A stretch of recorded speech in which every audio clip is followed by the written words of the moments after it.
Տեսնենք, որ հասարակությունը սիրում է ապրել խոսակցությունից խոսակցություն, սկանդալից սկանդալից գվերջերս էլ ֆուտբոլային խաղից մինչև մյուս ֆուտբոլային խաղ։ Ողջույն, երեկոյան բլոգն է Երկիր մեդիայի եթերում, ես Արմինե Ճաղարյանն եմ։ Այո, այսօր մենք խոսելու ենք Պորտուգալիա-Հայաստան խաղի մասին, որը կայանալու է նոյեմբերի 14-ին, բայց մինչ այդ ես առաջարկում եմ ծանոթանալ վերջին մեկ շաբաթվա ընթացքում ամենակննարկվող թեմաներին։ Բնականաբար ամենաշատ քննարկվող թեմաներից մեկն է Շարլ Ազնավուրի շուրջ պտտվող լուրերը, երբ նա թուրքական լրատվամիջոցի լրագրողին ասել է, որ իր մայրը թուրք է։ Շատ կարճ ժամանակահատվածում այս լուրը հերքվեց, սակայն այդ էր բավական, որպեսզի բոլորը կարծես թե դուրս գային դեմ։ Երկրորդ ամենակննարկվող թեման այն է, որ Գայանե Ավետիսյանին մերժել է ԱՄՆ հյուպատոսությունը։ Գայանե Ավետիսյանը մասնակցում է Միսսի Սպորտ 2014 գեղեցկության մրցույթին, իհարկե ցանկանում էր մասնակցել, սակայն ասել են, որ նա վստահություն չի ներշնչում։ Դպրոցներում և մանկապարտեզներում ջեռուցումը պետք է միացնեն նոյեմբերի 15-ից, սակայն եղանակը չի սպասում, իսկ երեխաները մրսում են, այնպես որ ծնողները մեծ ալիք են բարձրացրել բողոքի։ Համացանցում շատ են խոսում նաև Պորտուգալիա-Հայաստան հանդիպման մասին և հենց այս նույն թեմայի մասին մենք նաև զրուցելու ենք երեկոյան բլոգում։ Նոյեմբերի 14-ին Պորտուգալիայի Ֆորո Լուելե քաղաքի Ալգարվե մարզադաշտում տեղի կունենա Եվրոպայի 2016 թվականի առաջնության ընտրական փուլի Պորտուգալիա-Հայաստան հանդիպումը։ Ովքեր են խաղալու, ովքեր են գոլ խփելու և ով է իհարկե հաղթելու, այս ամենի մասին ենք մենք այսօր փորձում զրուցել և մարդկանց հետ ում հենց հիմա ձեզ կներկայացնենք։ Խաչիկ Չախոյան 1993 թվականին Գյումրու Շիրակ հեռուստաընկերությունում է աշխատել, առաջին անգամ վարել է հաղորդում Շիրակ-Արարատ խաղի մասին։ Արդեն 21-րդ տարին է, ինչ այս ոլորտում է։ Մանչեսթեր Յունայթեդ թիմի երկրպագու է։ Ուլիս ֆուտբոլային ակումբի մամուլի քարտուղարն է։ Պրեմիեր լիգայի երկրպագուների ամենասիրելի մեկնաբաններից մեկը։ Որպես մեկնաբան Չախոյանը շատերին հայտնի դարձավ հենց Պրեմիեր լիգայից։ Մեկնաբանին հավանողները հիմնականում սիրում են դիտել ֆուտբոլ ավելի էմոցիոնալ։ Աշխատել է թե երկու հեռուստաընկերությունում։ Սուրեն Բարսեղյան 1975-ից 78 թվականներին աշխատել է 26 կոմիսարների շրջանի մարզական խաղերի դպրոցում որպես ֆուտբոլի մարզիչ։ Հայաստանի սպորտ կոմիտեում եղել է ավագ մարզիչ, իսկ Երևանի պոլիտեխնիկական ինստիտուտում ֆուտբոլի մարզիչ։ 1978-ից 92 թվականներին աշխատել է Հայաստանի ֆուտբոլի վարպետ թիմերում Արարատ Երևան, Սպարտակ Հոկտեմբերյան, Կոտայք Աբովյան, Քասախ Աշտարակ, որպես գլխավոր մարզիչ։ 1993-ից 98 թվականներին աշխատել է Լիբանանում տեղի ֆուտբոլի վարպետ թիմերում որպես գլխավոր մարզիչ։ 2011-ից 12 թվականին Բարիս Ամարացի ֆուտբոլային ակումբում եղել է նախագահի տեղակալ, Հայաստանի ֆուտբոլի գավաթի առաջնության գավաթակիր է։ Երվանդ Իսմայելյան Հոբբին ֆուտբոլն է, խաղալ թե իրական թե համակարգչային, երկրպագել, ուսումնասիրել։ 2009 թվականից հանդիսանում է Հայաստանի ազգային հավաքականի առաջին ճակատ երկրպագուների միավորման անդամ։ 2010 թվականից աշխատում է սպասարկման ոլորտում որպես գանձապահ, զբաղվել է լրագրությամբ մի շարք ինտերնետային կայքերում՝ Real Madrid.am, Footsport.am։ Արսեն Զաքարյան Հոբբին ֆուտբոլն է, թե խաղալ, թե իրական երկրպագել, ինչպես նաև հավաքում է ֆուտբոլային շարֆերի հավաքածու։ 2011 թվականից հանդիսանում է Հայաստանի ազգային հավաքականի առաջին ճակատ երկրպագուների ֆան շարժման անդամ։ Փետրվարի 24-ին Ֆրանսիայի Նիս քաղաքում տեղի է ունեցել 2016 թվականի Եվրոպայի առաջնության ընտրական մրցաշարի վիճակահանությունը, ըստ որի Հայաստանի հավաքականն ընդգրկվել է 9-րդ խմբում։ Թիմի մրցակիցներն են Պորտուգալիայի, Դանիայի, Սերբիայի, Ալբանիայի հավաքականները։ Նոյեմբերի 14-ին ժամը 23:45-ին կայանալու է Պորտուգալիա-Հայաստան հանդիպումը։ Հանդիպումը կայանալու է Պորտուգալիայի Ֆարո Լուլե քաղաքի Ալգարվե մարզադաշտում։ Խաղին նախապատրաստվելու համար Հայաստանի ազգային հավաքականը նոյեմբերի 10-ից 12-ը կանցկացնի մարզական հավաք Հայաստանի ֆուտբոլային ֆեդերացիայի տեխնիկական կենտրոնում, ֆուտբոլի ակադեմիայում։ Հայաստանի ազգային հավաքականի գլխավոր մարզիչ Բեռնար Շալանդը հրապարակել է հավաքականի նախապատրաստական ծրագիրը։ Նոյեմբերի 10-ին հավաքականը կանցկացնի վերականգնողական մարզում։ Նոյեմբերի 11-ին անցկացնելու է երկու մարզում։ 12-ի առավոտյան Հայաստանի ազգային հավաքականը չարտերային չվերթով մեկնելու է Պորտուգալիա, Ֆարո Լուլե քաղաք։ Այս թիմերի միջև հանդիպումներ կայացել են նաև տարիներ առաջ։ Այս առումով արդեն պատմություն են կերտել։ Առաջին հանդիպումը 1998 թվականին էր ֆուտբոլի աշխարհի առաջնության որակավորման փուլի ժամանակ 1996 թվականի օգոստոսի 31-ին Հայաստանի հավաքականն իր դաշտում հյուրընկալելով Պորտուգալիայի հավաքականին խաղն ավարտել է ոչ ոքի հաշվով իսկ պատասխան խաղը տեղի ունեցել 1997 թվականի օգոստոսի 20-ին արդեն Պորտուգալիայի Բոնֆի մարզադաշտում 3-1 հաշվով Պորտուգալիայի ազգային հավաքականի հաղթանակով Եվրոպայի 2008 թվականի առաջնության ընտրական փուլի ժամանակ եւս տեղի ունեցել այս թիմերի հանդիպումը 2007 թվականի օգոստոսի 22-ին Հայաստանի Հանրապետական մարզադաշտում կայացել է Հայաստան-Պորտուգալիա խաղը խաղի 11-րդ րոպեին Ռոբերտ Արզումանյանը բացել է հաշիվը իսկ 37-րդ րոպեին Կրիշտիանո Ռոնալդոն հավասարեցրել այն դարձնելով 1-1 իսկ պատասխան խաղը կայացել է նույն թվականի նոյեմբերի 17-ին Պորտուգալիայի Մագալիես Պեսսաու մարզադաշտում խաղի 42-րդ րոպեին հաշիվը բացեց Ուգո Ալմեյդան, որի գոլն էլ դարձավ այս խաղի միակ գոլը։ Եվս մեկ անգամ բարի երեկո եւ շնորհակալություն եմ հայտնում հրավեր ընդունելու համար։ Այսօր մենք խոսելու ենք Պորտուգալիա-Հայաստան խաղի մասին, որ տեղի ունենալու նոյեմբերի 14-ին, բայց ոչ միայն այդ խաղի մասին ենք խոսելու։ Եվ երևի թե առաջին հարցը այսպես ով կցանկանա այդպես, հա, բոլորը կան կարծրատիպեր եւ սպորտի բնագավառում դրանք իհարկե չեն բացակայում։ Այս երկիրը շատ այս մարզիկները ունի, համապատասխան այս մի մարզիկները ունի, այս մյուս երկիրը այս հավաքական խաղերի մեջ մի քիչ ավելի թույլ է եւ այլն։ Հայաստանը ֆուտբոլային երկիր համարելը շատ այսպես հեռու է եւ սայրի ետևում է գտնվում, թե արդեն մենք մոտենում ենք։ Ոչ միայն սայրի հետևում չէ, այլ միանշանակ Հայաստանը ֆուտբոլային երկիր է մեզ համարում, որովհետեւ կոնկրետ ես ապրում եմ ֆուտբոլով կոնկրետ ես մանկուց գիտեցել եմ թե ինչ բան է ֆուտբոլը եւ ինչքան մարդիկ են ստերում եւ այդ սերը փոխանցվել է ինձ իմ նախնիների միջոցով եւ բացի այդ մենք ֆուտբոլ ունեցել ենք ոչ թե 21-րդ դարում կամ 20-րդ դարի վերջերում այլ վաղուց շատ վաղուց այնպես որ մենք ֆուտբոլային երկիր ենք համարվում պարզապես մեր շատերը ֆուտբոլային երկիր համարում են այն երկրներին որոնք մեծ հաջողություններ են հասել հիմնականում միջազգային մրցասպարազում բայց մենք ես հուսով եմ որ կունենանք այդ հաջողությունները համենայնիվս դրա համար նախադրյալներ կան եւ հիմա խոսքս ուզում եմ փոխանցել պարոն Բարձրյանին որովհետեւ անկասկած ինքը նույնպես ինձ անհամեմատ ավելի շատ ապրել է ֆուտբոլով ապրում է ֆուտբոլում եւ բացի այդ նաեւ աշխատել է ֆուտբոլում Հարգելի խաչիկ շատ ճիշտ նկատեցիք անկախ դրանից մեր ազգաբնակչության թվից է ելնելով ես էլ եմ համաձայն ձեզ հետ որ մենք իսկապես ֆուտբոլային որտեղ ունեցել ենք ավանդույթներ գուցե միջազգային ասպարեզում մենք չենք ունեցել ավանդույթներ չէ բայց դե այն ժամանակ գիտեք մենք սովետական միության կազմի մեջ էինք բայց այդ ժամանակ մենք ունեցել ենք հաջողություններ հասկանու թեկուզ վերհիշենք թեկուզ 73 թիվը սովետական միության չեմպիոնի եւ գավաթակրի կոչումը դիտոսները սրանք այն բան բացի այդ հաջողություններից մեր ժողովրդի ցանկությունը հոգին եթե նկատել ունենք ֆուտբոլայիններ մի ասես բան ասեմ այն ժամանակ սովետական տարիներին երբ որ տաքսի էին ասենք սեփական մեքաները մի քիչ ունեին չէ ժողովուրդը տաքսիները տաքսի վարորդները խոսում էին մենակ մի բանից Իսկ երկու բանից էին խոսում բայց քաղաքականությունից ես ֆուտբոլից բայց ֆուտբոլը անպայման տեղ ուներ այդ աշխարհը ես ինչ եմ ուզում ասեմ որ ֆուտբոլը իսկապես մեծ տեղ ունի մեր կյանքում եւ համամիտ եմ Խաչիկի հետ որ այո գալու է ժամանակ ես էլ եմ հավատացած միշտ այդ հարցին տենց էլ պատասխանել եմ ես միշտ էլ բան եմ եղել լավատես եմ եղել Գիտեք, հարցը նաև մյուս կողմը ուներ, մենք իհարկե հայերը շատ ենք սիրում նաև դիտել օրինակ հոկեյի, որը նայում ենք, դիտում ենք եւ այլն, բայց մեծ հաջողություններ չունենք։ Կարծում եմ ի վերջո ըստ հաջողությունների է չափվում դա, թե ոչ, որովհետեւ երկիրը, որը արտահանում է օրինակ բանան եւ ամենտեղ հայտնի է, Հայաստանը օրինակ բանան չի արտահանում, երբեք չեն կարող դա ասել։ Բնականաբար սպეციფიկ մարզաձևեր կան, որոնցում մենք անհամեմատ ավելի ուժեղ ենք։ Նախ պետք է հասկանանք, որ ֆուտբոլը հիմնականում թիմային խաղ է եւ թիմով հաջողության հասնելը անհամեմատ ավելի դժվար է, քան անհատական մարզաձևում։ Անընդհանրապես մրցելիս ամեն ինչ դու, ասենք, քո հետ ես կապում, ամեն ինչ քեզնից է կախված, իսկ թիմայինի մեջ ընդամենը 11 խաղացողներից կոնկրետ ֆուտբոլի մասին եմ խոսում, մեկի սխալը կարող է հանգեցնել թիմի պարտությանը։ Դրա համար մենք բնականաբար շատ ուժեղ ենք ըմբշամարտում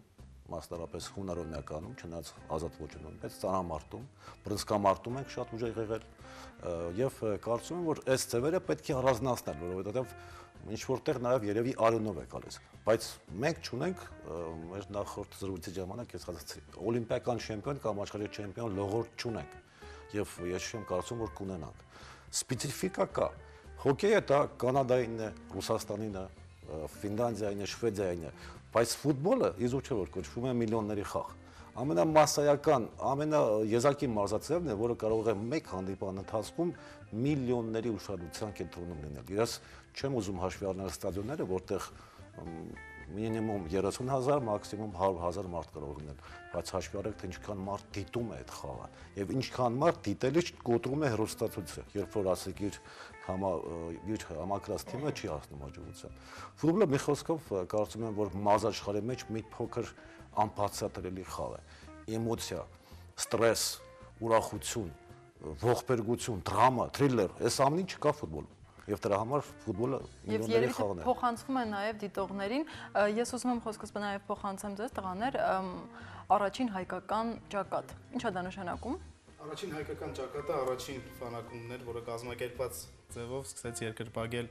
Հայաստանի ազգային հավաքականին եւ ինչու ոչ նաև հայկական ակումբներին։ Գիտենք, որ ֆուտբոլը չի սահմանափակվում մենակ խաղադաշտում, չի սահմանափակվում 90 րոպեով, առավել եւս մեծ զարգացումներ տեղի են ունենում խաղադաշտից դուրս եւ երկրպագուի գործոնը շատ կարեւոր է ֆուտբոլի ընթացքում եւ ինչու ոչ երկրպագուն կարող է ազդեցություն ունենալ նաեւ ֆուտբոլի արդյունքի հաշվի վրա։ Կուզեի անդրադառնալ այդ հայկական ֆուտբոլի ու Հայաստանի ֆուտբոլի զարգացման մասին։ Ուղղակի ներսից հայացք, բացի այն, որ մեր հավաքականը վերջին իր մի քանի հաջողություններով ցույց տվեց, որ մեր ֆուտբոլը դեռ ապրում է, մեր ֆուտբոլը կարող է հաջողություններ գրանցել, այն, որ ես ներսից տեսնում եմ, որ կան հազարավոր երիտասարդներ, որ արթնանում են ֆուտբոլով, ապրում են ֆուտբոլով, տալիս են իրենց ֆուտբոլին, հազարավոր մարդկանց հոբին ֆուտբոլն է, դա նշանակում է, որ մեր քաղաքը, մեր երկիրը ապրում է ֆուտբոլով ու դա հիմնականում կապված է մեր հավաքականի հաջողությունների հետ։ Շատ լավ, որ թվականից է գործում։ Առաջին հայկական ճակատը գործում է 2007 թվականից, Հայաստան-Լեհաստան խաղից, առաջին անգամ մոտ 20 հոգով կազմակերպվել է միասնական երկրպագում խաղադաշտից, հետագայում ֆաների թիվը, անդամների թիվը շատացել է եւ հիմա հասնում է մոտավորապես 400-500 հոգի եւ գնալով այդ թիվը շատանում է, քանի որ ֆուտբոլի հանդեպ հետաքրքրությունը, հատկապես Հայաստանի հավաքականի հանդեպ հետաքրքրությունը մեծանում է Հայաստանի ֆուտբոլի հավաքականի ցուցադրած գեղեցիկ եւ լավ խաղի արդյունքում։ Տեսեք, հարցս ինչին էր ուղղված։ Արդյոք իսկապես այդպիսի մեծ դեր են կատարում երկրպագուների վերաբերմունքը, քաջալերանքը եւ որքան է հոգեբանության, այդ հոգեբանական ծաղկում ապրելու կամ ընդհակառակը ընկճվելու այդ գործոնը կարեւոր այս խաղում։ Ես կարծում եմ, որ ոչ թե շատ կարևոր է, շատ առաջնային նշանակություն ունի երկրպագուի աջակցությունը հավաքականի յուրաքանչյուր խաղացողի համար։ Երբ որ մենոնք խաղում են մեր մոտ, ընդունեք 15,000-ից 13,000 մի համար, երբ որ կորում են Հայաստան առաջ, եթե դու չուզենաս գնալ առաջ, այդ վանկարկումը քեզ կուղի դեպի, առաջնորդի դեպի առաջ, որովհետև այլ տարբերակ չկա։ Ոգևորություն, այդ ադրենալին է, հատուկ ինչ-որ ձևով ադրենալին խաղացողների համար եւ լրիվ հակառակ, երբ որ մրցակցության կետակ ես խաղում, որ զգում ես, որ հակառակ ընկճվածություն անկասկած առաջանում է։ Սա հոգեբանության հետ է կապված։ Հոգեբանությունը սպորտի եւ մասնավորապես ֆուտբոլի անբաժանելի մնացորդ մասնիկն եմ ես համարում եւ կարծում եմ, որ երկրպագուի մենք հիմնականում ֆուտբոլային լեզվով ասում ենք 12-րդ խաղացող, իզուր չէ ասում ենք այդպես։ Կարևորությունը շատ մեծ է եւ մեր հավաքականի հաջողությունների մեջ անկասկած իր տեղը ունի նաև մեր երկրպագում։ Շատ լավ, անդրադառնանք այսօրվա մեր հիմնական թեմային՝ Պորտուգալիա-Հայաստան խաղը։ Ինչ եք կարծում, ոնց է ընթանալ եւ ինչից է կախված հաջողությունը կամ ոչ հաջողությունը։ 4 անգամ արդեն խաղացել են պատմության ընթացքում, ճիշտ է։ Չեն հաղթել, բայց ոչ ոքի եղել է եւ այդ ոչ ոքին այնպես է քաջալերվել, այնպես է լավ ընդունվել, կարծես թե հաղթանակին հավասար։ Այսօրվա խաղը որ լինելու է, մենք կրկին ոչ ոքին համարելու ենք մեծ հաղթանակ մեզ համար։ Իրեկին ես վիճակագրությունը չեմ ուզում ուղեցույց դարձնեմ, իհարկե իմ, ես ավելի շուտ հակված եմ մասնագիտական նկատառումներ ասել, ինչից ելնելով։ Այսօր մեր հավաքականը, չնայած ես ինքս եմ, չէ՞, ղեկավարել, ասենք Հայաստանի հավաքականը 98-2000 թվականներին, բայց այսօրվա հավաքականը իզորու է, ունի այդ հնարավորությունները, որպեսզի յուրաքանչյուր թիմի, նշանակություն չունի, դա Պորտուգալիան կլինի, ով կլինի, յուրաքանչյուր թիմի հաղթելու։ Սա գիտեք ինչ, ես ոչ ուզում եմ հաճոյանամ հիմա, ոչ էլ անպագորգոր խոսքեր չեն։ Դա խաղն է ցույց տալի, խաղամակարդակը։ Հասկանու՞մ եք։ Ճիշտ է, մենք էլի, ասենք, այնտեղ անհատական կատարողական վարպետության բաներ, պակաս բաներ ունենք, բայց այսօր խաղամակարդակը եւ խաղերը ցույց են տվել, որ մենք կարող ենք դիմագրավել յուրաքանչյուր հակառակորդին։ Կարող ենք պարտվենք։ Հասկանու՞մ եք։ Բայց կարող ենք դիմագրավել։ Տեսեք, վերցնենք թեկուզ խաղերը դանիացիների կամ սերբիացիների դեմ, չէ՞։ Դանիացիները մեջ համարում են լավագույն թիմերից մեկը Եվրոպայի։ Մեջ ճիկեր կարողացան օգտագործեն, որ հաղթեին։ Հələ հարցնել հələ չգիտենք, որ Հենիկ Մխիթարյանն մնար դաշտում, ինչ կլիներ, ինչ չէր։ Ճիշտ է։ Դա ես չեմ ուզում մի քիչ բան անեմ, ուղղակի ես խոսում եմ ինչ։ Կամ թեկուզ սերբիացիները բոլորս բանի մեջ էինք, շոկի մեջ էինք, առանցքային ֆուտբոլիստներ չկային, ինչ պետք է անենք, ինչ պետք է չանենք, հասկանում եք։ Ես մի հատ հաղորդման չեմ հիշում ինչ հաղորդում է տելևիզորով, թե ռադիոյով, հեռուստացույցով, թե ռադիոյով, ես ասեցի, այսօր ով որ գալիս է հավաքական, նրանք համարում են հիմնական կազմի թիմեր։ Սա ակումբ չէ։ Եվ ես հավատացած եմ, որ Սերբիայի դեմ էլ մենք պետք է բան խաղանք։ Աստված տար Մարկոսը խփեր այդ գոլը, մենք հաղթում էինք սերբիացիներին։ Հաղթում էինք 100%-ով։ Հասկանում եք։ Տեսեք, ուրեմն այս հնարավորությունը մեր ունենք։ Այդ ոնց որ ասած խաղամակը թույլ է տալի ինձ սենց խոսելու, վստահ խոսելու։ Ոչ թե ես ուզում եմ հաճոյանամ։ Հասկանում եք։ Բայց համենայն դեպս նորից վերաձևակերպեմ հարցս, երբ է գալու այն պահը կամ արդյոք գուցե արդեն եկել եմ, չգիտենք, համենայն դեպս ես, որ ոչ ոքին դա լավ ցուցանիշ չէ։ Ոչ ոքին բավարար չէ։ Ընդհանրապես ես կարծում եմ, որ դա պետք է առանձնացնել։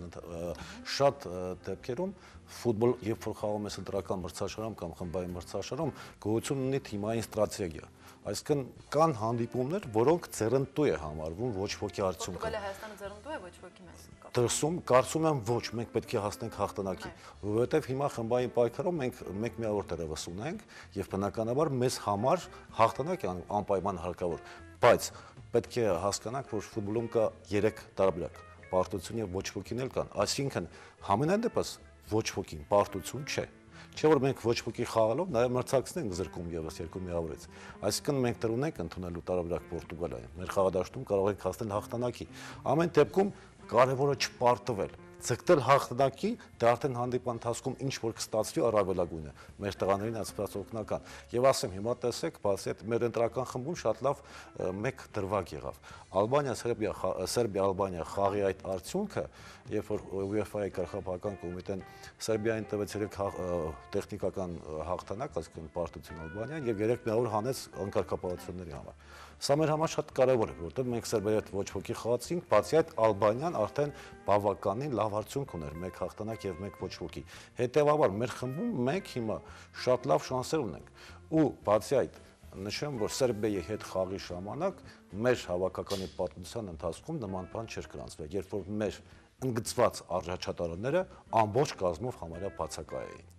Շատ լավ, հիմա վերադառնալու են այս դեպքում։ Դե բացի Օզբիլիսից մերոնք մյուսները արդեն բոլորը առանցքային խաղացողները արդեն վերադառնալու են։ Ինչ է կարծում, հիմնական նաև գլխավոր մարզչի ստրատեգիան փոխվելու է արդյոք։ Իհարկե։ Ես կարծում եմ, որ այո։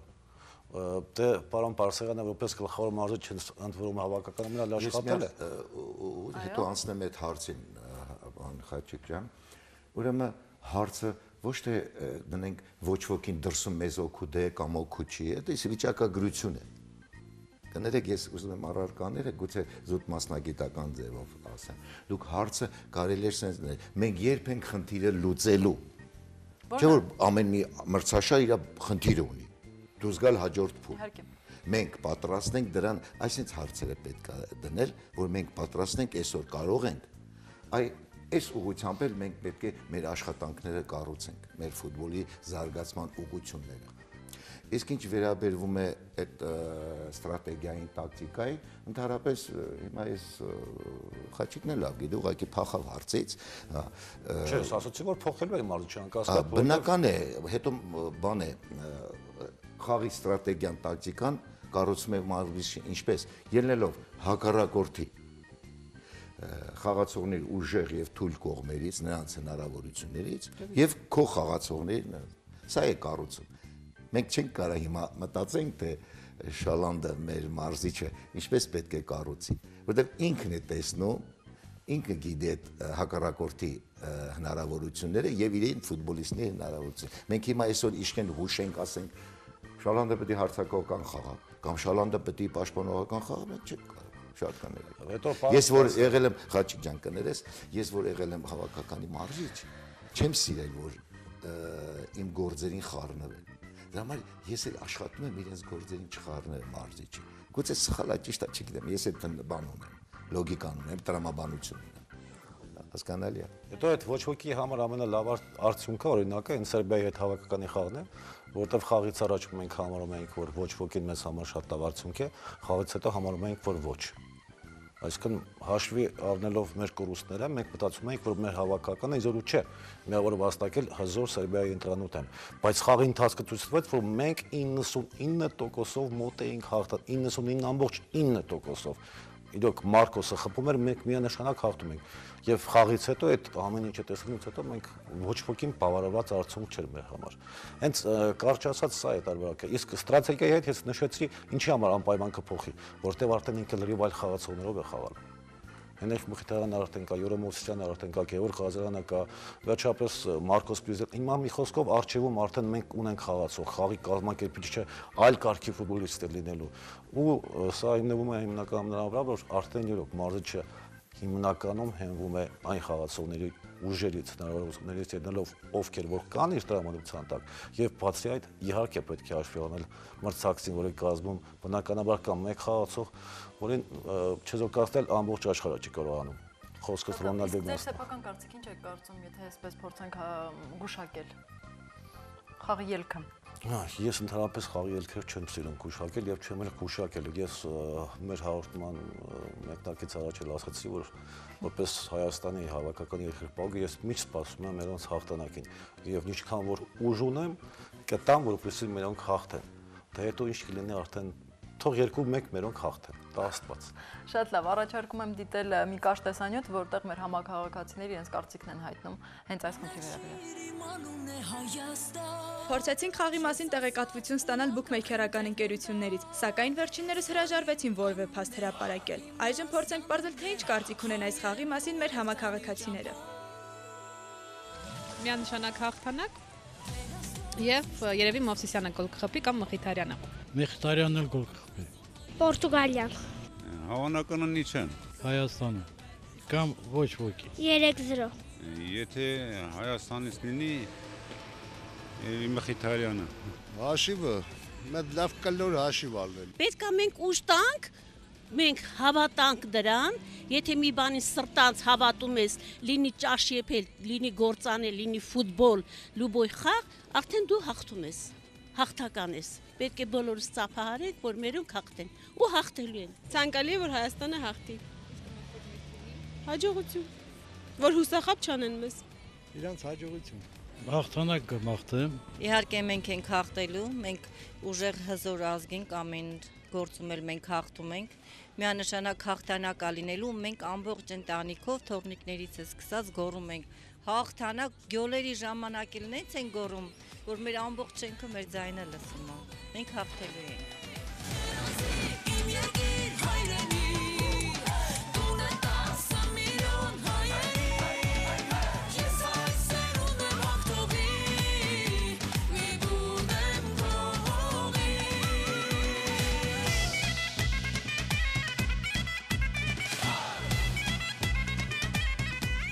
Հետաքրքիր կարծիքներ եք համաձայն եք, փաստորեն բավականին շատ են նաև հարցվողները, որոշ մասը մենք ներառել էինք, բայց երևի թե միայն այդ մոտ 9 տարեկան երեխան էր, ով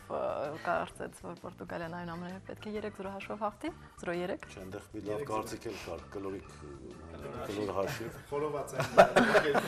Ում կողմից։ Տղաներ, դուք ինչ եք կարծում եւ արդյոք արդեն որոշակի առումով նաեւ մասնագետի աչքով, որովհետեւ անընդհատ այդ ամենի մեջ եք արդեն 2007 թվականից, ազդում է որոշակիորեն նաեւ ձեր ցանկության վրա։ Մի քիչ համարձակություն է մեր կարծիքը մասնագետների կարծիքի կողքին դնել, բայց ամեն դեպքում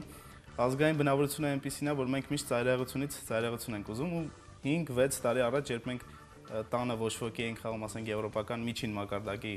հավաքականների հետ, դա մեր համար մեծ ուրախություն էր։ Այսօր մեր համար հեղինակություններ չկա ու երկրպագուն ազգը բոլորը հավատում են ու պահանջում են հավաքականից միմիայն հաղթանակ։ Մենք երկրպագուներ ենք, մենք չենք զբաղվում գուշակություններով, մեր գործը միայն հավատալն է ու վստահելն է հավաքականին, այնպես որ մենք մեկնում ենք Պորտուգալիա հավաքականի հետ հաղթանակով վերադառնալու հույսով։ Շատ լավ։ Միանշանակ ներկայիս Հայաստանի հավաքականը այն թիմն է, որը կարող է իզորու է հաղթել յուրաքանչյուր հավաքականի, կապ չունի թե դա Պորտուգալիան է, Իտալիան է, թե այլ հավաքական։ Ներկայիս Պորտուգալիա հավաքականը շատ ոչ կայուն ֆուտբոլ է ցուցադրում, ինչից մենք կարող ենք օգտվել։ Ճիշտ է, Պորտուգալիայում խաղում են համաշխարհային աստղեր, աշխարհի լավագույն ֆուտբոլիստ այս տարվա Կրիստիանո Ռոնալդոն, բայց կարծում եմ, որ իր ցածրած խաղը Պորտուգալիա հավաքականու կազմում այն խաղը չէ, ինչ որ նա ցուցադրում է իր ակումբում։ Այսինքն Պորտուգալիա հավաքականում Ռոնալդոն ինքնին այդքան էլ նման չէ, ինչից մենք կարող ենք շատ լավ օգտվել։ Ընդհանրապես ասում եմ, որ Ռոնալդոն կարծես թե պորտուգալական թիմի հենց կեսն է։ Համեմատեք այդ մտքի։ Ավելին։ Ավելին։ Եվ առանց նրա այլ կերպ է ցուցադրում։ Դե արդյունքներն են ցույց տալիս, հենց Ալբանիայից գրած պարտություն առաջին հանդիպան ընթացքում, որակ այս ընտրական փուլի, ապացուցեց, որ Պորտուգալիայի հավաքականը առանց Ռոնալդոյի Պոյի հավաքականն է, իսկ Ռոնալդոյը Պորտուգալիայի, որովհետև Ռոնալդոն ոչ միայն կեսն է, անհամեմատ շատ հզոր հավաքական է դառնում։ Իսկ ռեալի կազմում խաղալու կամ հավաքականի կազմում խաղալու այստեղ հիմնականում կա այն մեխանիզմը, որ ռեալում Ռոնալդոյի կողքին խաղում են նույնպես իր կարգին, համաշխարհային կարգի մեծ խաղացողներ, շատ լուրջ խաղացողներ, իսկ Պորտուգալիայի հավաքականում այդ կարգի խաղացողներ միայն Ռոնալդոն է միայն այդ կարգի խաղացող, բայց մյուսներին երբեք չպետք է անտեսենք, որովհետև խաղացողներին կարելի է համեմատել։ Համատեղ կարելի է, գիտեք ոնց, Պորտուգալիայի ներկայիս հավաքականի կազմում, հիմա տեսեք, Պորտուգալիայի հավաքականի խաղը կախված է Ռոնալդոյի խաղից։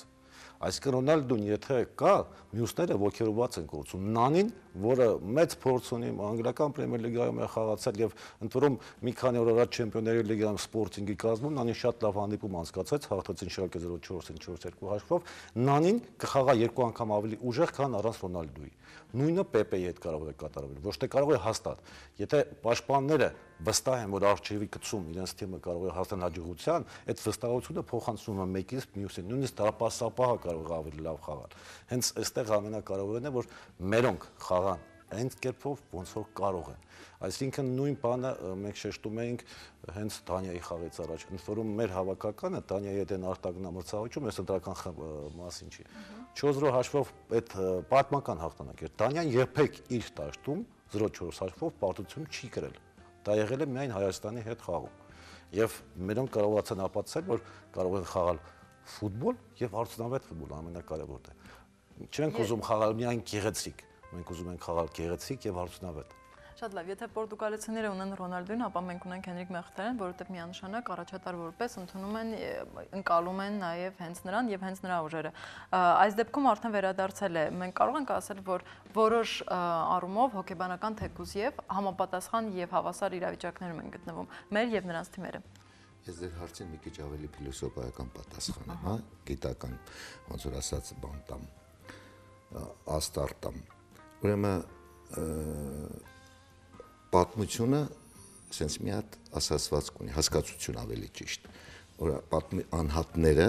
պատմության ընթացքը կարող են արագացնել եւ դանդաղացնել։ Ճիշտ է, կատալիզատորի դեր են կատարում։ Նույնն էլ իսկ ինչի պետք է սպորտում չլինի կամ ֆուտբոլում այդ անհատը արագացնի այդ թիմի թեկուզ դրական կողմը եւ բացասական կողմը։ Մա նույնը վերաբերում է Ռոնալդոին, նույնը վերաբերում է մեր Հենրիկ Մխիթարյան։ Նա կարող է խաղի որակը ավելի շատ լավացնել, ընթացք տալ, տեսեք ես դες օրինակ բերեցի, չէ, որ Դանիայի խաղին եթե ինքը չփոխարինվեր, մենք չգիտենք ինչ կլներ դանիացիների վիճակը։ Ես հավանական է, ես կարող եմ նույնիսկ ասել, որ հաջողությամբ կարող ավարտվել այդ խաղը։ Նենց որ ես կուզենայի այդ տեսակետով ասել, որ անհատները, այսինքն անհատ ֆուտբոլիստները ինչ կարևոր գործոն ունեն։ Շատ լավ, իսկ վերջերս շատ է քննարկվում նաև Լյուքսեմբուրգից այդ սիրողական թիմից, երբ մեր գլխավոր մարզիչը հրավիրեց Ալեքսանդր Ալեքսանդրին, դրան ինչպես եք նայում։ Որովհետև շատ են խոսում, որ հնարավոր էր եւ նաեւ գուցե եւ հենց այդպես էր հարկավոր, որպեսզի մեր մյուս թիմերից գուցե հրավիրվեր եւ ոչ թե սիրողական թիմից, համենայն դեպս եւ ազգությամբ հայ։ Միշտ դուք նկատում եք մեր Հայաստանյան առաջնության, այո։ Նայեք, սենց կարծիք կա։ Հիմա մենք միշտ ասում ենք, բոլորս, մենակ ես չեմ ասում, յուրաքանչյուր ֆուտբոլային գիտակի, պետք չի խոր գիտակ, որին որ ասում են, մեր Հայաստանի առաջնությունը ասում են շատ ցածր է։ Հասկանում եք։ Եթե մեր Հայաստանի առաջնությունը ցածր է,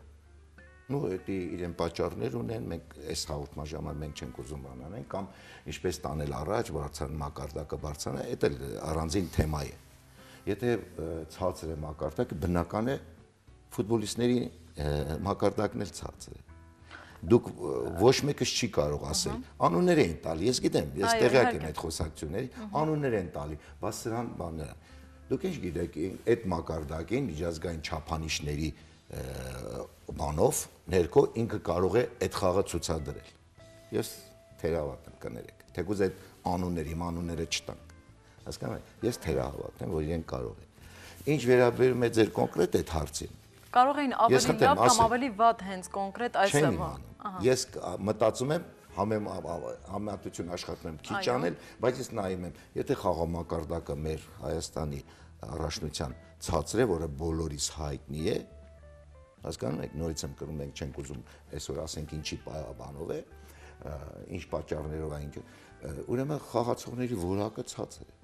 Եվ մենք չգիտենք այդ խաղացողը, որ անուններ են տալի, ինքը կարող է միջազգային ասպարեզում, միջազգային չափանիշներով նա բավարարի։ Ինչ վերաբերում է բանին Լյուքսեմբուրգի ֆուտբոլիստին, գիտեք ինչ, էլի ես երևի նոր ասեցի, չէ, որ զուտ մարզիչի գործն է։ Այսօր ֆուտբոլային հասարակայնությունը, ֆուտբոլի ֆեդերացիան մարզիչին կանչել է, որ ինքը զբաղվի այս թիմով, ինքը թող զբաղվի։ Վատ կլինի, նոր եմաղ իրենից կհարցնեն, ինչի է վատ։ Համաձայն եք, որ սա այն խաղն է, երբ ոչ միայն մարզիչն է ցավում եւ աշխատում հենց այս թիմի վրա, այլ յուրաքանչյուր քաղաքացի, յուրաքանչյուր հայ մտածում է այդ ուղղությամբ եւ չի կարող չարտահայտել իր սեփական մտքերը։ Ես կցանկանայի, որպեսզի տղաները եւս նաեւ սկսեն իրենց մտքով, իհարկե։ Բան ասեմ, որ ես ինքս եղել եմ մարզիչ, դրա համար եմ ասում էլի։ Ինչքան Հայաստանում ֆուտբոլասեր կան, այդքանի կարծիքը ոնց մենք կարող ենք իմանալ մարզիչը։ Իսկ ով որ ֆուտբոլը նայում է, ինքը պոտենցիալ իրան մարզիչի տեղա դնել։ Ես գիտեմ էլ այդ անցած ճանապարհը, պոտենցիալ։ Իմ ժամանակ էլ է տենց եղել։ Զարթնել են, եկել են ասել են, գնանք ես մարզիչի մի հատ բան սովորացնենք բանը։ Չես կարա դու այդ բոլորը կարծիք։ Բացի այդ մեր ազգային հավաքականի գլխավոր մարզիչը, տվյալ դեպքում ես ոչ միայն Բեռնաշալանդի մասն եմ խոսում, վերջին տարիներին միայնակ չէ։ Ֆեդերացիայի կողմից կան մարդիկ, խորհրդատուներ, որոնք աշխատում են նրա հետ մեկտեղ, ներկայացնում են այս կամ այն խաղացողի թեկնածությունը, հրավիրում են նրան տեսնելու, դիտելու այդ խաղացողին, եւ հետո միայն մարզիչը ինքն է որոշում այդ խաղացողին հրավիրել թե ոչ։ Տվյալ դեպքում իհարկե Լյուքսեմբուրգի եւ Հայաստանի առաջնությունների համացությունների հետ անենք, նույնիսկ կարող է մեր առաջնությունը ավելի բարձր մակարդակի լինել։ Ալեքսանդր Կարապետյանը պարզապես այնտեղ գոլահար է եւ Շալանդը ես չեմ սխալվում կարծում եմ, մեկն էլ էր դիտելու նրա խաղը եւ հավանաբար եթե նա հրավիրեց այդ խաղացողին, ուրեմն դրա ինչ որ պատճառը կար։ Այսինքն ֆուտբոլում կա նաեւ այսպեսի մի խոսք, հիմա պարոն Փասեղյանը ինձ չի թողել ես ուտ խոսեմ, հաղթում է թիմը, պարտվում մարզիչը։ Այսինքն երբ որ թիմը պարտվում է, ամեն ինչ մարզիչի վրա է նստում։ Ոչ ոք չի ասում տղաները, բայց երբ որ թիմը հաղթում է, բոլորն ասում են 17-ը ես համարներն եմ ասում, աններ չեմ ուզում ասել, 9-8-ը լավ խաղաց։ Այսինքն այստեղ պատասխանատվությունը հիմնականում կրում է միայն գլխավոր մարզիչը։ Նույնիսկ օգնականները հավասարաչափ չեն էլ կիսում այդ պատասխանատվությունը։ Գլխավոր մարզիչը որոշել է կանչել խաղացողին։ Մենք օրինակ ես ունեմ այլ տարբերակ խաղացողի, բայց դա իմ սուբյեկտիվ կարծիքն է։ Եվ բնականաբար նույնիսկ փոփոխություններ երբ որ կատարվում են, տեսեք, խաղացողը մտնում է խաղադաշտ, ասենք 3 րոպե հետո գոլ է խփում։ Ասում են մարզիչը կուշակեց փոփոխությունը։ Մարզիչը գոլ խփելու համար չի մտել, բայց հակառակը նույն բանը, եթե մյուս խաղին է անում, նույն բանը, նույն փոխարինը ու պարտվում են, չէ՞։ Ասում եմ, «Ես չի չարեց»։ Սխալ փոփոխություն կատարեց։ Ուզում եմ ասեմ, խաղի ընթացքը արդյունքը եւ ֆուտբոլում եւս կա մեկ գործոն։ Ասում է խաղից հետո բոլորը նայում են լուսագրերին, տաբլոյին, այսպես կոչված։ Ոնց է ավարտվել հանդիպումը։ 1-0, 2-0, 3-0, չգիտեմ, հաղթել ենք, բրավո։ 0-1, 0-2, 0-3, ես չեն կարող խաղալ։ Չէ, կարծում եմ, սա Հայաստանի դեպքում այնքան էլ է այդպես չի, որովհետև ցանկացած պարտությունից հետո միևնույն է, ոչ այնքան սխալներն են կարծես թե հանրայնացվում, նկատի ունեմ, այլ ասում են, որ տղաները արեցին այն ինչ կարող էին, նրանք փորձում էին եւ ավելի շատ մակերեսային մոտեցում է։ Գուցե մենք թերագնահատում ենք իսկապես տղաները, որ ասում ենք, «Էշ, սա էլ է լավ, ոչինչ»։ Ձեր ասած ամրապնդելու համար մի հատ բանի մասնագիտական բան ասեմ։ Ես բոլոր մարզիչները կանեի, կասեմ, ես ասել եմ, ես ֆուտբոլիստների ասում եմ, դուք ամեն ինչ, ձեր հոգին, ձեր կամքը, էլ ինչ կա հատկություններ, դուք դրեք խաղի մեջ, արդյունքի համար ես կպատասխանեմ։ Դրանից լավ բան չկա, որովհետև, տեսեք, թարմ օրինակ, Բարսելոնան Սելտայի դեմ, չէ, կարող ասել, ամեն ինչ մարդը արեց, ճիշտ է, բայց չէր մտնում, հոգիներ ուներ, գոլային հնարավորություններ, բայց պարտվեց։ Ինչ պետք է անի մարզիչը։ Դռներ մի 5 հոգի, 10 հոգի հաներ կամ իրանց պրեզիդենտը ասեր, «Էսի մարզիչ չի», չէ՞, որտեղ ամեն ինչ, այս սա է մարզիչների, ինձ թվում է մարզիչների ամենակարևորը, որովհետև այդ ամեն անգամ չի, որ այդ գնդակը տեղ չի հասնի, չէ՞, տրամաբանական վերջ չի լինի, տրամաբանական վերջը գոլն է,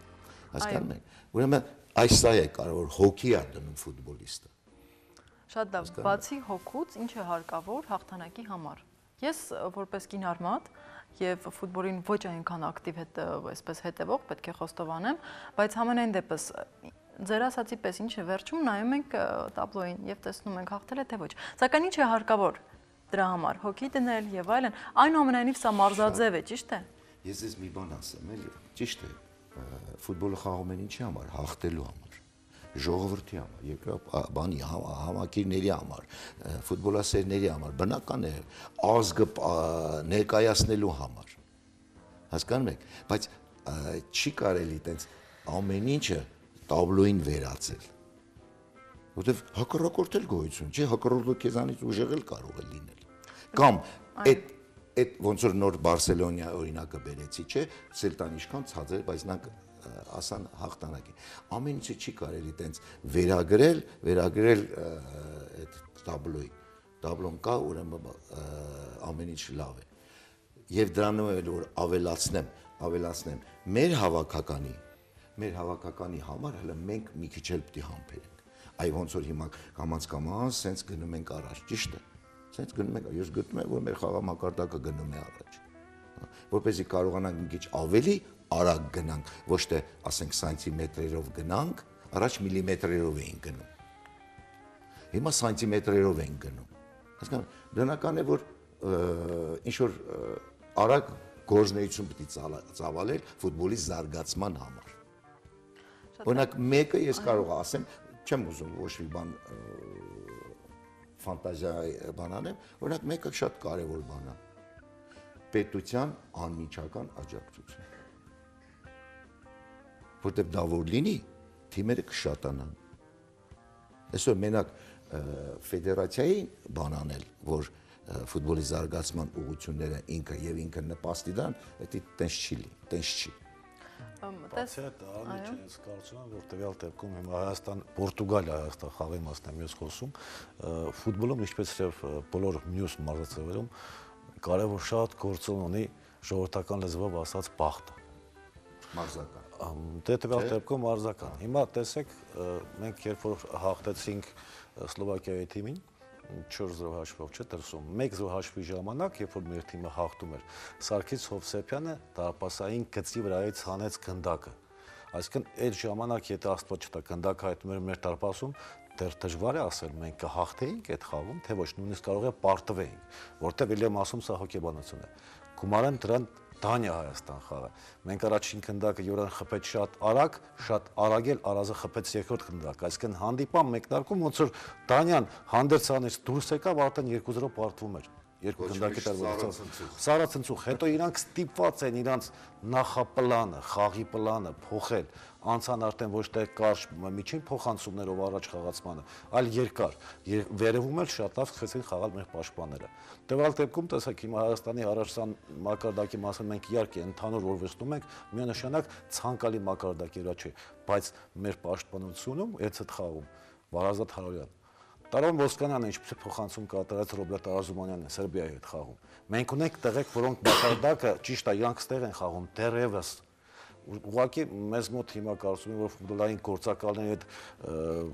միջավայրը պետք է ավելի մեծանա, որ նպաստի մեր խաղացողներին ինչքան հնարավոր շուտ դուրս գալուն, որովհետև դրսում մենք ունենք, չէ որ Ադամանդը մինչև Ադամանդ դառնալը հղկվելու կարիք ունի, իսկ մենք ալմաստներ ունենք։ Շատ լավ, բուքմեյքերական ընկերությունները սահմանել են արդեն որոշների իհարկե իրենց բաները։ Ես հիմա կարդամ, գործակիցները սահմանել են 1.7 փաստորեն Պորտուգալիայի հաղթանակի համար, 7.50 ոչ ոքին է եւ 17 գնահատել են Հայաստանի հաղթանակը։ Եվ նաև ուզում եմ կապել խոսքս եւ հարցս տեսանյութում դիտած մի հետաքրքիր մտքի հետ, կինը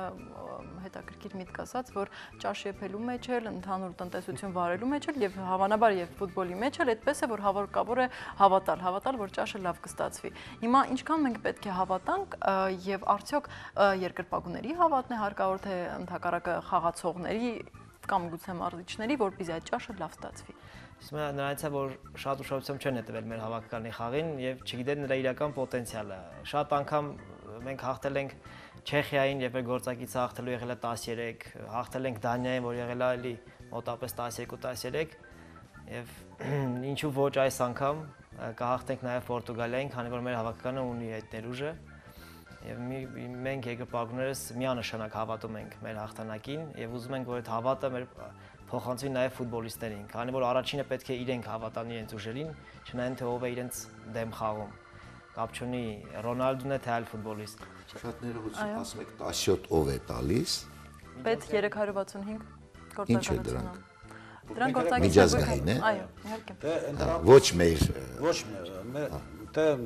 Հայաստանում գործոնները կարծում եմ հանդիպման մեկնարկից 2-3 օր առաջ նոր արդեն կտանք, ամիգուց ավելի շուտ։ Ամեն դեպքում դա բուքմեյքերական ընկերությունների խնդիրն է, իրենք աշխատանք են կատարում, իրենք տենց են գտնում, մասնագետներ ունեն, որոնք սահմանում են գործակիցները, հաշվի առնելով շատ նրբություններ։ Ռոնալդոյի ներկայացումը, վերջին խաղում հաղթանակը, չէ՞ որ նոր մարզիչ առաջին խաղում Ֆերնանդո Սանտոշի թիմը հասավ հաջողության Դանիայում, շատ դժվարին մցավեճում եւ Ռոնալդոն դարձավ գոլերենակ, այսինքն այդ հաղթանակը բնականաբար Պորտուգալիային վստահություն է տվել եւ բնականաբար մերոնք պետք է խաղան ոչ այնպես ինչպես կարող են, ինչի, որովհետեւ նախ եւ առաջ Հենրիխ Մխիթարյանը իհարկե հիմա արդեն մենք տեսանք Գալաթասարայի հետ խաղում նա կարող է իր խաղը խաղալ, բայց չմոռանանք, որ Յուրա Մովսիսյանը դեռևս իր մարզավիճակում չէ։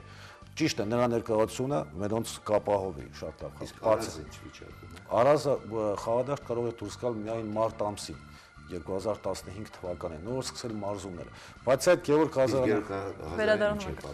Ղազարյանը ուղղակի դեռևս չի կարողանում տեղ վաստակել Օլիմպիակոսի մեկնակային կազմերում։ Համենայն դեպս նա հայտարարված չէ թիմի չեմպիոնների լիգայում խաղերում, բայց Օլիմպիակոսի կազմում խաղացել է, բայց ոչ այդքան ժամանակ է ստանում, ինչքան որ կցանկանայինք, որպեսզի նա մարզավիճակ։ Մի խոսքով սա այդպես է, բայց նշեմ նաև, որ հիմա թե քանի որ ես անգլիական պրեմիեր լիգան մեկնաբանում եմ, այդտեղից շատ լավ ու շատ թարմ օրինակ դրեմ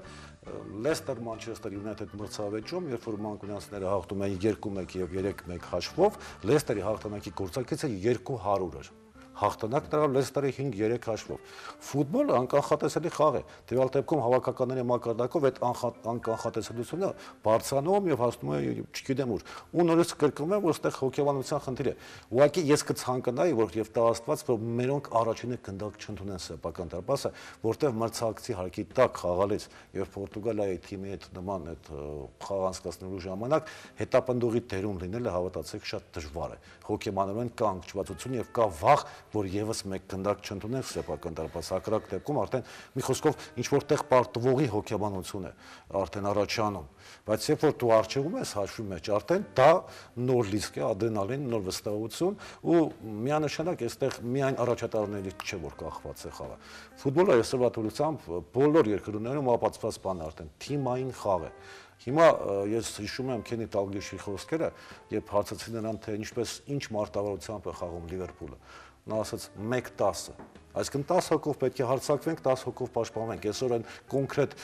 կարծացած 4-2-3-1-4-3-3 այդ սխեմաները այսօր չեն աշխատում։ Կա դրանց հակությունը, կա դրա մարշի կողմից ցուցմունքը, բայց հանդիպան ընթացքում շատ ճկուն կերպով բարձակարգ թիմերը ամենիշ փոփոխման են ենթարկում։ Ու տեսեք, 5 պաշտպաններով խաղացող թիմը կարող է ունենալ 5 հարձակվող միաժամանակ։ Ու ասեմ, որ Պորտուգալիայի հավաքականը վերջին խաղում Դանիայի հետ խաղում էր 2 հարձակվողով։ Մաքուր հարձակվողը միանշանակ Ռոնալդոն էր, թե ինքը ազատ նկարչի ձևով որտեղ ուզում է կարող է հայտնվել, բայց նանին կողքից նրա հետ համակցակցում է։ Հետո թիկունքից խաղում է Դանին։ Դանի Ռուսաստանի Զենիթի կազմում այսօր ամեն առանցքային խաղացողն է եւ Չեմպիոնների լիգայում էլ նա հերթական անգամ իր բարձր կարգապատում է։ Միայն Ռոնալդոով չէ պայմանավորված այսօր։ Չնայած նրա խաղից իրոք կախված է իր թիմի հաջողությունը։ Եվ ես ճիշտ եմ հասկանում, որ մենք սպասում ենք նրա, չգիտեմ, վնասվածք մի բան։ Աստված չտա վնասված տանը, ես ոչ մի խաղացողը չեմ սականը։ Ուղղակի թող թեթև մրցակցություն լինի, խաղադաշտ չկա։ Շատ լավ, շատ թեթև մրցակցություն։ Ինչ կասեն 12-րդ խաղացողները, ինչ եք կարծում, ինչ եք դուք պատրաստվում անել որպես խաղացող։ Մեկական չէ, որ մեր հավաքականը ձեռնունայն է թողել խաղադրույքներ կատարողներին, կոտրելով եւ կարծրատիպերը եւ այսպես բարձր գործակիցները։ Մենք միանշանակ գնում ենք հաղթանակետևից, որտեղ եւ մրցաշարային աղյուսակը եւ մեր հավաքականի այսօրվա վիճակը եւ առաջատարների վերադարձը մեզ թույլ է տալիս հավատալ, որ մեր հավաքականը իզորու է հաղթանակ տանել Պորտուգալիայում, այնպես ինչպես հաղթեցինք չեխերին, այնպես ինչպես հաղթեցինք դանիացիներին, այնպես ինչպես հաղթելու ենք պորտուգալացիներին։ Այսպիսի մի բան կա, եթե մենք բոլորս մեր ֆակտորը, մեր անելիքը անենք հիասքանչ, անենք գերազանց մակարդակի, հաստատ հաղթանակը սպասեցնել իրեն չի տա, մեր գործը երկրպագելն է, մենք վստահ ենք մեր վրա, որ մեր ձայնը լսվելու է ստադիոնում, թեկուզ օտար ստադիոնում, մնում է մեր տղաներն էլ վստահ լինեն ու գերազանց կատարեն իրենց գործը, ու մենք բոլորս հաղթանակով կվերադառնանք Պորտուգալիայից։ Ցանկացած ֆուտբոլասեր եւ դա նաեւ այսպես շատ տարածված է եւ Հայաստանում, որ ֆուտբոլ դիտելու մի մասն էլ անցկա մի կարևոր մասն էլ իրենց համար խաղադրույք դնելն է եւ երկրպագելն է։ Գուցե նրանք Հայաստանին են երկրպագում, սակայն խաղադրույք են դնում, ասենք օրինակ Պորտուգալիային։ Դուք որպես երիտասարդների նաեւ շրջանում այսպես բավականին ուշադիր եք եւ գիտեմ, որ շփվում եք ֆուտբոլասերների հետ։ Փաստորեն նկատել եք նման բան, հնարավոր է թե ոչ։ Եվ հայ երկրպագուն ինչպիսին է։ Այսպիսի մի բան կա, որը նաև քարոզում է մեր ֆանակումբը, առաջին ճակատը։ Եթե դու խաղադրույքներ ես կատարում ֆուտբոլի վրա, ֆուտբոլը դառնում է քո համար ուղղակի խաղ, որից դու փորձում ես օգուտ քաղել։ Իսկ մենք գիտենք, որ մեր համար երկրպագունական ֆուտբոլը պարզապես խաղ չէ, մենք դրանից հաճույք ենք ստանում, որը մեզ ընդհանուր առմամբ բավարարում է։ Ինձ թվում է սխալ է խաղադրույքներ կատարելը, որովհետև դա խանգարում է կոնկրետ երկրպագման process-ին, դա խանգարում է հաճույք ստանալ խաղից։ Հետո բացի այդ կա տարբեր իրավիճակներ, չէ՞, մարդու մոտ, երբ որ մտանքի մեջ ես ընկնում, ասում ես գլուխս ուրիշ բան է ասում, սիրտս ուրիշ բան է ուզում։ Ես որ անկեղծ լինեմ, խաղադրույքներ ժամանակին կատարել եմ։ Մոտ 12-13 տարի առաջ։ Այ հիմա այդ խոսքը, բայց երբ որ զգացի, որ իմ խաղադրույքին խանգարում է խաղը դիտելուն, ես մեր հավաքականների կամ մեր թիմերի մասնակցությամբ խաղերի վրա խաղադրույքներ չեն կատարել, բայց ասենք երբ որ ես խաղադրույք եմ կատարել ընդունենք Լիվերպուլի հաղթանակի վրա եւ Արսենալը ավելի ուժեղ է խաղում, միևնույնն է ինձ համար ես ուզում եմ Լիվերպուլը խփի, Լիվերպուլը գրի, Լիվերպուլը ավելի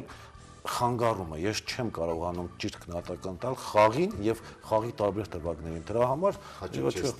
չես ստանում, լարվում ես, դու ուզում ես ուղղակի քո նպատակին հասնես։ Իսկ նպատակին հասնել ֆուտբոլ նայելով կարելի է միայն եւ միայն այդ տղաների աշխատանքը տեսնել թե ինչպես են հասնում արդյունքի, տեսնել թե ինչպես են տոնում հաղթանակը։ Եվ հետո ես շատ լավ նույնիսկ անգլիական Պրեմիեր լիգայից պետք է օրինակ բերեմ, Սանդերլանդը երբ պարտվեց Յունայթեդին եւ դուրս մնաց անգլիական Պրեմիեր լիգայից, ամբողջ ստադիոնը արտասվում էր։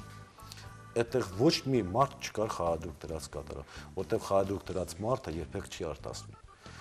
Կարող է հերոյանից ինֆարկտ ստանա, բայց չի արտասվի, ստադիոնը արտասվում էր։ Սա ֆաների են յուրահատուկ կուլտուրաներ, որը ժամանակին անգլիացիներին ասում էին ու ամբողջ Եվրոպան պայքարում էր իրանց դեմ, որտեղ իրանք խուլիգան էին, ամենավտանգավորն էին։ Իսկ հիմա Անգլիայում ուղղակի այդ ֆաների կուլտուրայի ամենաբարձր մակարդակն են ես տեսնում, որովհետև ինչպես կարելի է լացել, երբ որ թիմը պարտվում է։ Դե այնքան պետք է այդ նվիրված լինես, այնքան պետք է դու քեզ զգաս այդ թիմի մեջ, այնքան պետք է այդ թիմը լինի քոնը, որ դու արտասվես։ Հիմա նույն ձևով, երբ որ ասենք Մարկոսը գնդակը խփեց, ինձ թվաց թե մեկը իմ գլխին խփեց։ Այդ 11 մետրանոցը, երբ որ տարապասապահը հետ մեղեց,